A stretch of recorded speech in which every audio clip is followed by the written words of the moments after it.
Alright folks, we want to... Oh, sorry over there. Okay, here we go.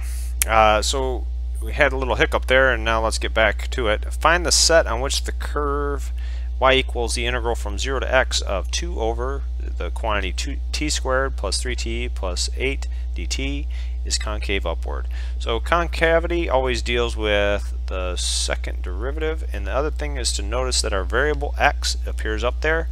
So we have to use the fundamental theorem of calculus part 1.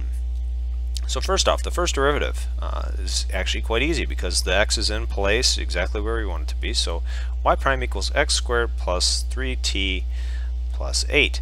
An easier way for us to maybe write this for some of you in terms of taking the next derivative, because that's what's going to deal with concavity. Oh, I wrote 3t, I don't know why. Sorry about that. That's supposed to be a 3x plus 8, and I did it again there. So 3x plus 8 raised to the negative 1. So notice we get y double prime equals negative 2 x squared plus 3x plus 8 raised to the negative 2 power times the derivative of the inside, which is 2x plus 3. Okay, so notice now this just makes, we get y double prime equals negative 2 times 2x plus 3 all over x squared plus 3x, so 3x, plus 8 squared. Okay, so that's a little bit nicer for us. And now we can kind of work the problem. Taking a look at this, to find concavity where it changes, we go 2x plus 3 equals 0, so that means x equals negative 3 over 2. Okay, so when we draw our little line, you'll have negative 3 over 2, and so that means this is negative infinity to negative 3 over 2, and this is negative 3 over 2 to positive infinity. And we know this might be our x values, and this is our y double prime. We know it equals 0 there. So pick a number on the interval. Actually, so let's say negative 5, for example. If you plug in negative 5, you get a negative 2 times another negative, and then the whole bottom is positive. So this is positive here. And then pick a number, say 0, for the other interval, and you'll get negative times a positive, which makes negative overall, and so that whole thing is negative. So is concave upward? Well, our answer is already right there. It's negative infinity to negative 3/2. And that's it. Fundamental theorem of calculus part 1 actually does a lot of heavy lifting for us on problems like that, and we can kind of cut to the chase. So now, moving to the next one, we want to find f if f triple prime equals sine of x, and f of 0 equals 4, f of prime of 0 equals negative 5, and f of double prime of 0 equals negative 9. So what that means, if we want to find f double prime of x, we're going to have to look at the integral of sine of x dx. And actually I'll put it approximately because there's a little bit of business to this. So notice we get f double prime of x equals, this will be negative cosine of x plus some constant c.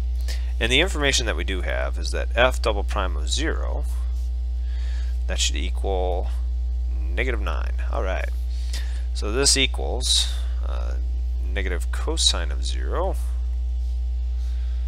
plus our constant c. And so from there we get negative 9 equals negative 1 plus c. Okay, so that means c equals negative 8. So now we have f double prime of x equals negative cosine x minus 8. So if we're trying to find f prime of x, that's going to be approximately, we got basically I'm putting approximately, it's equal, but we're going to be off by a constant here is all that's happening. We get negative cosine x minus 8 dx. And so what's the antiderivative on this one? Well, you get f prime of x would be equal to, the antiderivative of cosine is positive sign, but since we have a negative out in front of that, that'd be negative sine of x. And then antiderivative of just a constant is that constant times x, and you can always check by taking the derivative. And now plus some other constant. I'm going to use c2 this time.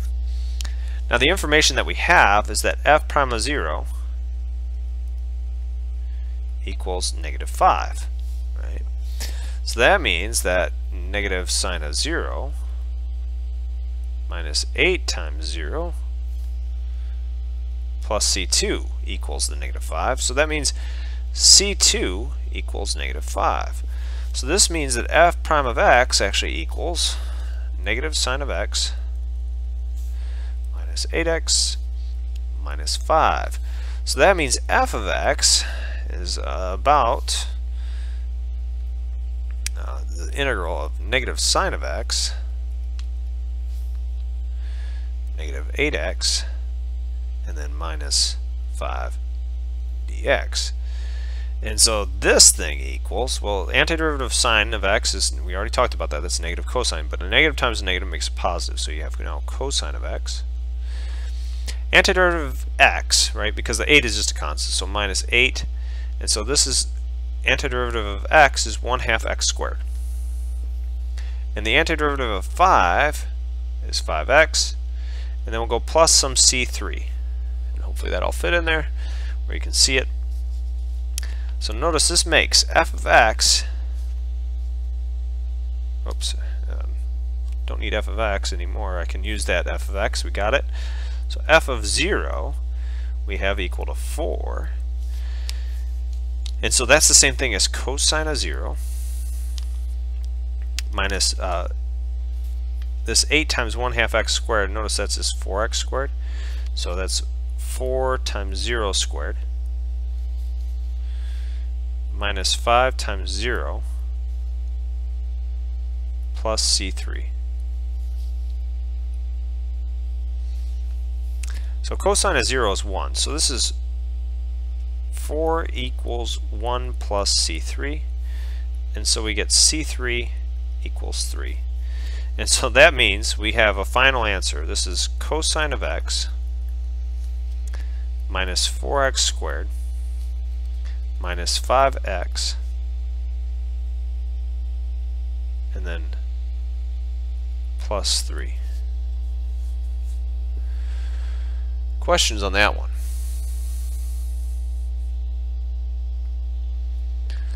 All right.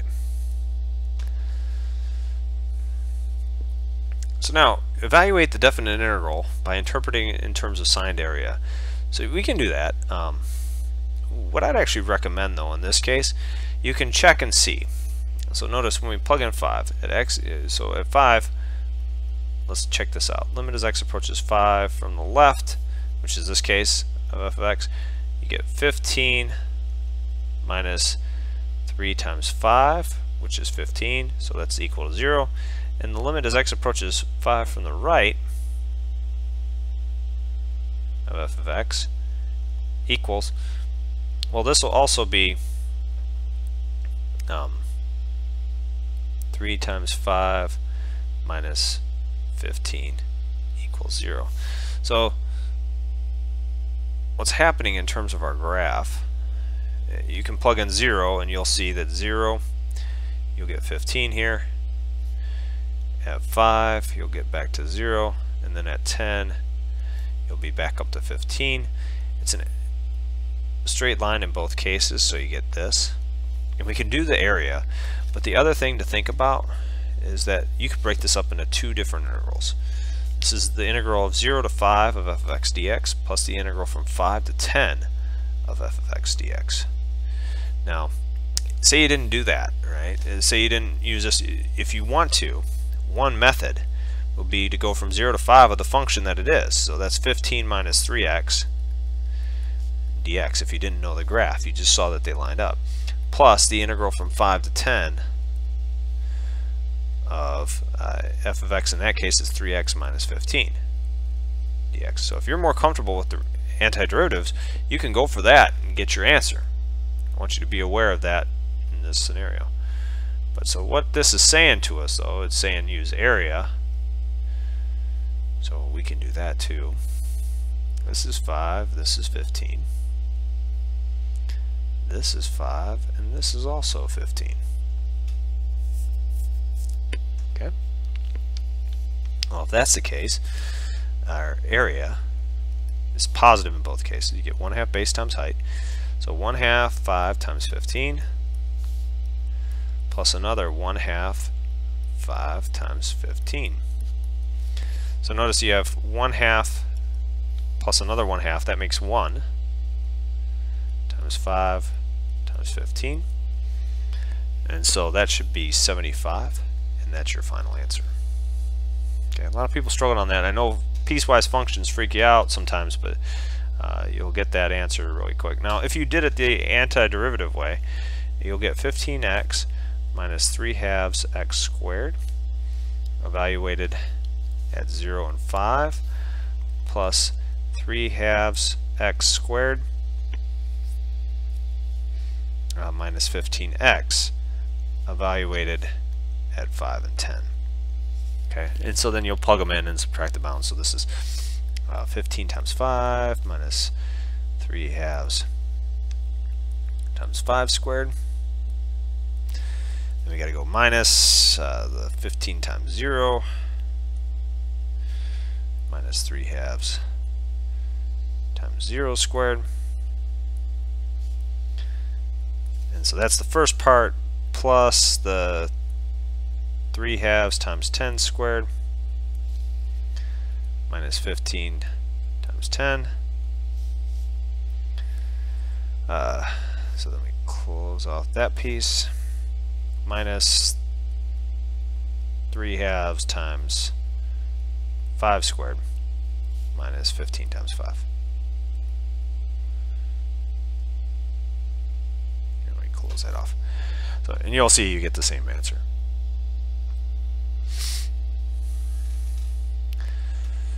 So now, let's get to some of those that we started to struggle with in terms of indefinite integrals and definite integrals involving u substitution. So the trick to u substitution, what I tell people, you're looking for either a derivative sitting inside of there, or what makes this integral hard. And so what I'd say what makes the integral hard is the square root. And so what we should do is try and simplify that and not include the square root, but we can include what's inside the square root. So let's call that u. If we let u equal 8 plus e to the x, then that means du equals, the derivative of 8 is just 0, so this is e to the x dx. So notice that makes dx equal to du over e to the x. So we can rewrite this integral as, so you get an e to the x here, and we get a square root of u, and dx is du over e to the x. Well, that's convenient because our e to the x's will now cancel, and we're left with the square root of u du. And so now we can rewrite this as u to the 1/2 du. And so basically the integral, we can add 1 and put that over that number. So this antiderivative will be u to the 1/2 plus 1, and then we go 1 over 1/2 plus 1, right? So there's going to be 3/2 up top, but that makes this 2/3. Oh, and I got to add a c. So we got 2/3 u to the 3/2 plus some constant c. So this is 2/3, and then our u is 8 plus e to the x raised to the 3/2 plus c. If you're wondering how that looks overall, that's 2/3, and then we get the square root 8 plus e to the x, and then we're going to cube that whole thing. And then we put plus a constant c. That's our final answer. Now, it isn't always going to be that pretty in terms of guessing. And so we're going to work one more here real quick, how we do it with definite integrals for u substitutions, and then we'll actually try a few more just to try and get the hang of catch and use and all that jazz. So give you some harder examples. Alright, so in this case, what we need to do is do a u substitution, but it changes the bounds is the big thing. When you have definite integrals, you start to do a bound change. So what do I mean by that? Well, let's go and let's substitute in our first case. So we'll start with a. If you let u equal 4t. That means du equals 4 dt, right? So if that's the case, then what this means is we can rewrite our integral. But there's a little caveat to that, and I'll get to that in a second. So you can rewrite this as f of u, and then dt equals du over 4. Right? But now what you need to do, you have u being substituted, so you're going to have to change the bounds. The bounds are in terms of t before, so we got to change them. Okay, so we're going to go 4 times, well, what number did we have down below? We had 0 before, and this will be 4 times 0.25. Okay, so notice that becomes 4 times 0 is 0, and then 4 times 1/4, which is what 0.25 is 1. And this is f of u du. And we can pull that 1/4 out in front. But wait a second, the 0 to 1 f of u du, granted that looks different, but it's technically what we have up here. Just a different variable, that's all. So we know what that integral is. So this is 1/4 times 19. So our final answer on this one is 19 over 4. And a similar thing happens on part B. Okay, so for part B, if we let u be what's inside the function, 1 minus 4t, notice our du equals negative 4 dt, or we can do du over negative 4 equals dt. So that means that our new bounds, remember we're going to have to plug those in, so we go 1 minus, and we get 4 times 0 here, right? And then we got to go 1 minus 4 times 0.25. And that should equal f of u, and then we have dt is du over negative 4. So this thing equals, we can pull out the negative 1/4, and we have 1 here, and then 1 minus 1 up top, which is 0, and then we get f of u du. But wait a second, that doesn't quite match what we have. But remember, if we change the bounds, we can pull out a negative and do that. So this is negative the integral from 0 to 1 of f of u du. Okay, so this becomes negative 1/4, and we know that the integral from 0 to 1 of f of t dt equals 19. So the integral from 0 to 1 of f of u du should be negative, because we have the negative out in front, negative 19. So negative times a negative makes a positive, so this one's also 19 over 4. Now you might get a different answer in the next one. Go ahead and take a look at that and see what happens, but see what you get for your final answer on that one. I just can't fit it right here in terms of what's left. And I wanted to move to some other integrals. So when we look at this one, we have a series of them, and I'll try and kind of put up columns where we can figure these out within the column. So guessing the u value is really the biggest trick, and these tend to be pretty tricky. These are a little bit more challenging of integers. So if we start on this one, let's say we said u equals x to the 5th, for example. If we say u equals x to the 5th, notice that means du equals 5x to the 4th dx. And when we go to cancel things out, right, so we get du over 5x to the 4th equals dx, and we go to set up our integral, you get natural log of u, which is hunky-dory, times x, but then the downside is going to be, when we write dx, that's going to be du over 5x to the 4th. So notice we have 5x to the 5th, the x's didn't cancel, so we made kind of a mistake here somehow, some way. And where our mistake occurred is how we chose our u. And so the real deal, in terms of what's happened, is picking a better u. And before we can do that, it might behoove us to rewrite this integral. So natural log, if you know your properties of natural logarithms, you can write that as 5 natural log of x over x dx. Right? So now if we call u equal to the natural log of x, that means du, whoops, get a little ahead of myself there, that means du equals 1 over x dx. Or in other words, dx should equal x times du. Meaning our integral is now equal to 5 times, well, u is the natural log, over x, and dx we just said is x du. Okay, well that's convenient because now the x's will cancel, and we have this integral being 5u du. You can pull the 5 out in front if need be, but all that is going to do is this is going to be 5 halves u squared plus some constant c, and we know that u was the natural log of x. So 5 times, this is the natural log of x squared plus c. Okay, hopefully that made sense on that one. The next one might be a bit trickier with the bounds. Let's see what happens. So first off, let's worry about getting the bounds right. And so what most people will suggest is say, hey, this will be cosine squared x plus 1. But then when they take du, you got to remember your chain rule. You got to do 2 cosine x times a negative sine x, and then it would be dx. So that's not so easy, right? So we've run into a problem point because the cosine, the extra cosine here won't work. And if you tried another option, what a lot of people think,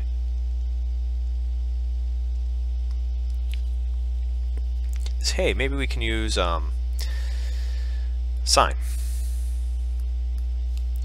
Then du equals negative cosine of x dx, but unfortunately that doesn't give us a cosine squared, and we'd need it to cancel off with all that down below. And you can try it and see, but this one doesn't work as well. So, but the idea with these u substitutions, what I'm getting at is, if it doesn't work, just try another one, right? And so let's get tricky with this. Let's try u equals, and this one's not as obvious, I'll admit. U equals cosine x. Then you get du equals negative sine x dx. Or what this is dx equals du over negative sine of x. Okay, so now I think we can kind of get there. So notice what we have is cosine x. You have cosine x squared here. So this is u squared plus 1. We have 4 sine of x, which is hunky-dory. We have du over negative sine of x. So notice our signs will soon enough cancel. But what we have to do is plug in our bounds. So this should be cosine of 0 down below, and this should be cosine of pi over 4. Okay.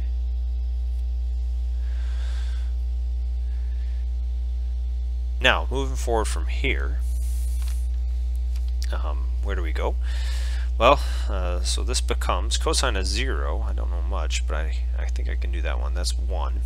Cosine of pi over 4, that's going to be 1 over the square root of 2. You can pull the negative and the 4 out in front, so we get negative 4. And so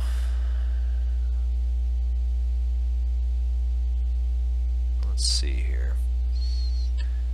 What do we have? We have du over u squared plus 1. So this thing equals, and now we won't need to plug in any new bounds or anything. After we find this antiderivative, we're going to be in good shape. So this is negative 4. This antiderivative, you might not recognize it at first, but it's the arctangent. So this is the arctangent of u evaluated at 1 and 1 over the square root of 2. Okay, so in this case, where do we go from here? Well, we get negative 4, and then we'll have arctangent of 1 over the square root of 2, which I'm not sure about what that is, and then minus the arctangent, or you could put negative 4 again if you want, arctangent of 1. I do know that one. Negative 4 times the arctangent of 1 over square root of 2, but this becomes plus 4. Arctangent of 1 would be pi over 4. And so your 4's would cancel, and so this would become pi minus 4 arctangent of 1 over square root of 2, whatever that value comes to be. Alright, so I'm running out of room here, and I'll try and fit. If you have any of the last two that you want to see more than the other, let me know. But I'll just go on to C, and then we got one more page worth, and we can do some more there. So, in this one, what makes it complicated, you might say u equals x squared plus 1, but I'd say the fraction is what's making this thing complicated. So let's actually cut to the chase. Let's try u equals x plus 1, and then du equals dx. And so you might say, oh, well, Josh, that didn't really do much, because what we get is we get an integral.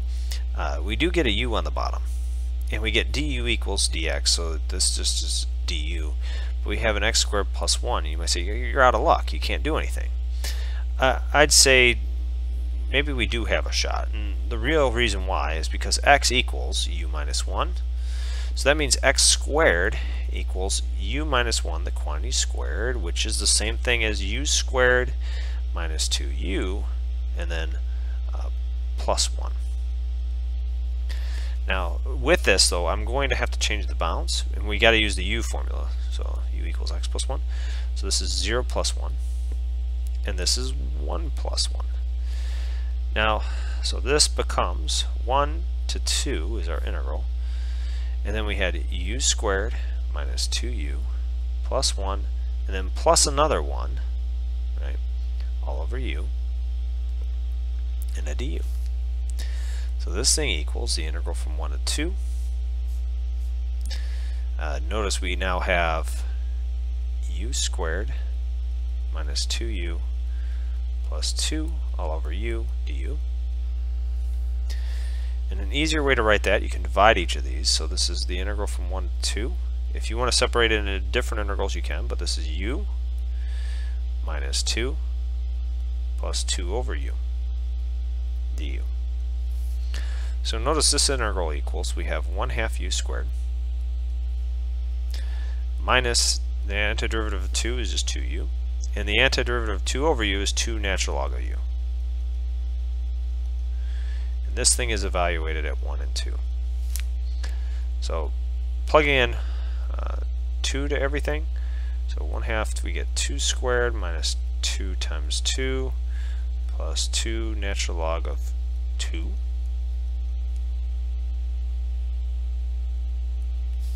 minus 1/2, we have 1 squared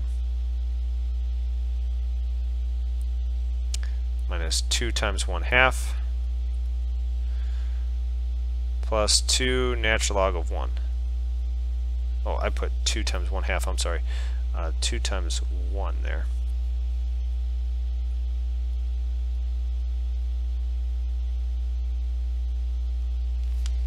Alright.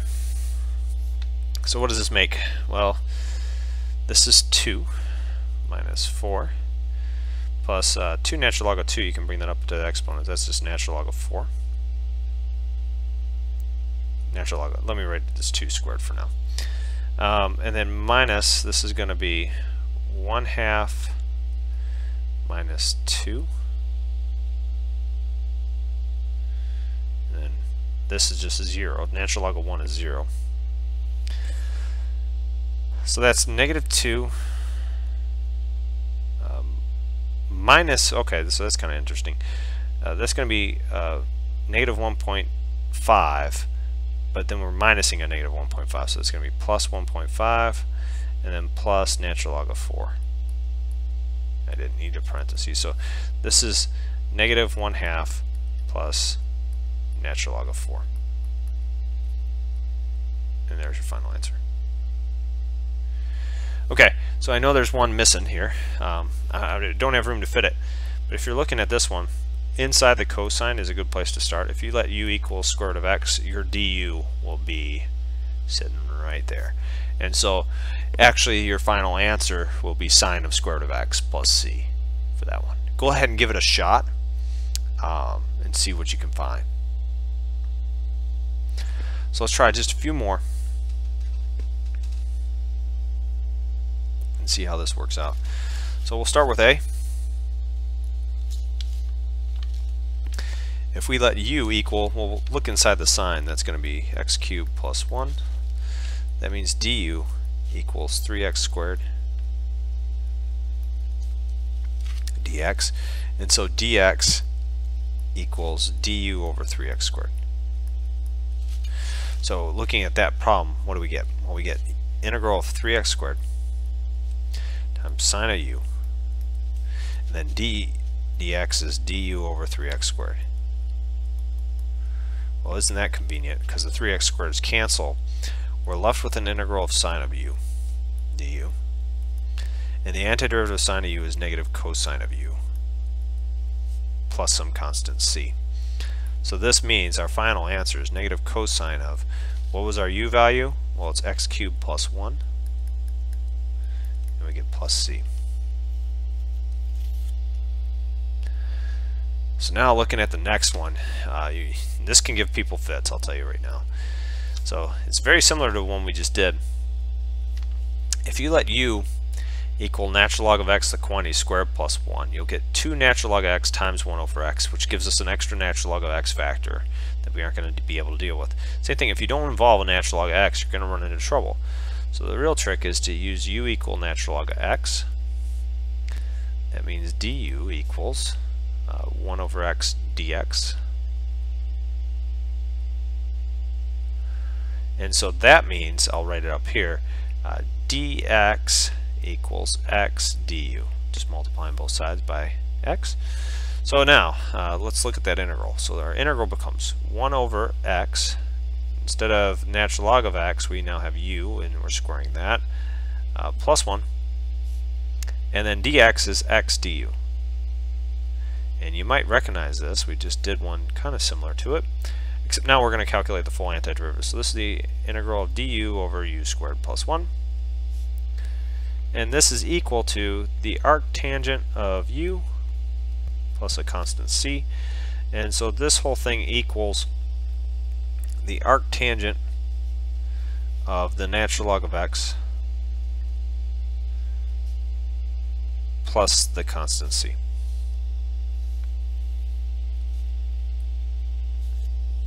Okay. So taking a look at c now. Let's see what we can do. So this one looks complicated. My recommendation here would be to let u equal x squared plus 2. And that might look scary because now what do we have? Well, this means du equals 2x dx, which doesn't quite do it for us, right? Because when we do this integral, notice, and we're going to have to change bounds here, so this goes 0 squared plus 2 here, and this goes 2 squared plus 2 up here. We'll have x cubed, which is all hunky-dory, and let me write this. Dx equals du over 2x. So x cubed over the cube root of u, and then du over 2x. So this integral, when we get down to it, you can simplify it to the integral from 2 to 6 of, now you can pull the 1/2 out in front. Then what? Well, we're left with an x squared, and then we have a cube root of u. And so you might say, oh, that didn't work. Well, it actually did, and the reason why, this is the tricky one once again. Let me put it in red here. Notice we have x squared right here, whether we realize it or not. X squared equals u minus 2. So this became 1/2 the integral from 2 to 6. This should be u minus 2 times the cube root of u, which is just u to the 1/3, by the way. So our integral goes 1/2 from 2 to 6. This is u to the 4/3 power minus 2u to the 1/3 power. Evaluated, well, we'll evaluate it here in a second. So this is 1/2. And so now this becomes, let's see here. This should be, when you add 1 to 4/3, you're going to get 7/3. So u to the 7/3. And then 1 divided by 7/3 is 3/7. So 3/7 minus 2, and then add 1 to 1/3, you'll get 4/3. So, and if you divide by 4/3, so here first I'll put the 4/3 there. Divide by 4/3, you're multiplying essentially by 3/4. Okay, and this is evaluated at 2 and 6. All right. So now we get a 1/2 that stays out in front for both parts. Notice this 2 and this 4 will cross off and leave a 2 there. So we can rewrite this as 3/7, and then it goes 6 to the 7/3 minus, what do we have here? This would be 3/2, and it'd be 6 to the 4/3. Okay. Then we got to go 3/7 times 2 to the 7/3 minus 3/2, and we get times 2 to the 4/3. And this is fine right here if you want to leave that as an answer. If you wanted to brush it up a little bit, well, there's a couple things we can do. So this is essentially 6 squared times 6 to the 1/3. And why is that? Because that's 6/3 plus another 1/3 makes 7/3. And so this is just 6 to the 1st times 6 to the 1/3. Right? And you could do a similar thing here. This is 2 squared times 2 to the 1/3 minus, and notice I actually need the 3/7 in both scenarios. I need to subtract off the 3/2 and so on and so forth. But at the end of the day, let's see, what do we have? 3/7, 2 squared, so this is 3/2 times 2 to the 1/3. Okay, so in the first case, we can, well, actually in both cases, we can pull out a 6 to the 1/3. So if we want to get fancy with it, we can do the cube root of 6. And so this would be then 3/7 times 36 minus 3/2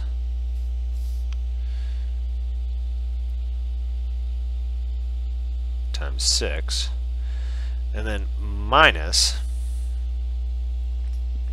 we could factor out a cube root of 2.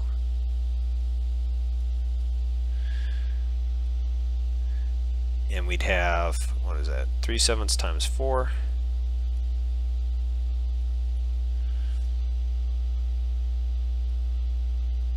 minus 3/2 times 2.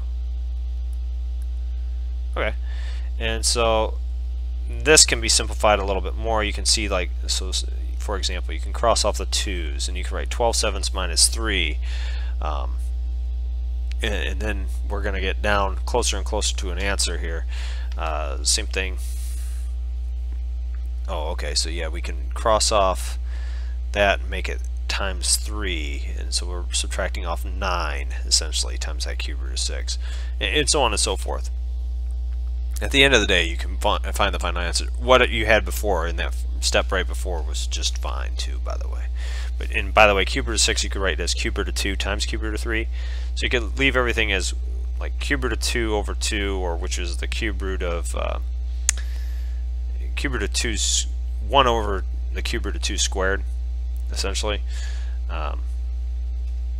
So, and then you can kind of simplify from there and keep on going as well. So for the last piece, I don't have any room, but if you set u equal to e to the x plus 1, you can find your answer for that one. So hopefully, I know we went through a ton of problems. That was kind of the purpose of today. But so hopefully that gives you a good notion of what to expect on the final. It gives you some practice. So I strongly recommend going back and actually working all these. And none of this was done with a calculator too, because you don't have a calculator on your final. So keep that in mind as well. Wish you all the best of luck. And if you have any other questions in the meantime, let me know.